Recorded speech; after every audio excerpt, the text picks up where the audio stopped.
my 2004 Dodge Ram. You know, it's got 150,000 miles on it. It's going to go to SEMA kind of basically looking the way it is. There's going to be no drastic changes to it for the Battle of the Builders competition.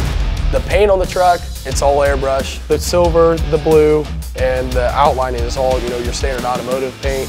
It was a long process, you know, to get everything to flow and line up and match. It took quite some time, and this truck is not a wrap. With the lift kit, I wanted something that was practical to drive, but also, you know, something that give it the more aggressive look. I went with a 5-inch rough country lift kit. The 5-inch rough country lift requires the factory leaf springs and then a 4-inch block in the back, and that's what gives the vehicle, you know, the height in the rear end. We went with a 33-inch tire. I can run up to a 35. These have to be 33s, and we went with a 22-inch wheel. I kind of took the old school lift part and put it with the new school big wheel, smaller tire, but aggressive tire look. It's a full coil spring up front, a 5-inch coil spring that gives a lift. Sway bar links had to be changed, drop down brackets. The front end has a lot more travel than the rear end now. We installed their nitrogen shocks as well, their lift shocks. This allowed us to, you know, run the big tire up front.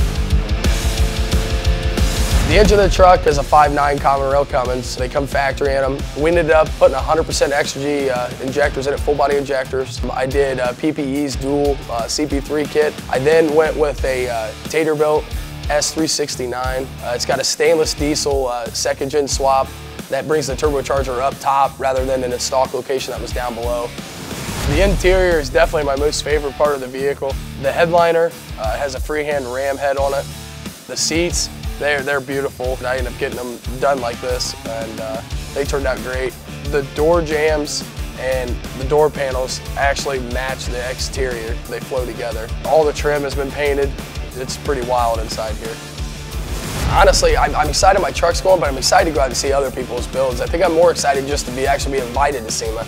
You know, it's one of the things not everyone can go to. You know, it's hard to get in there, you know, and for my truck to go, that's awesome. If I won SEMA Battle of the Builders, I think someone had to pick me up off the ground, because that would be, I mean, that's a dream come true. And not to mention already going to Las Vegas with it, but to go out there and get recognition, I mean, I couldn't imagine it. It's going to be a nice prize, you know, for all the hard work that's gone into this truck. So I'm going to give it my best shot, you know, and try to get everything back to 100% and go out there and see what happens.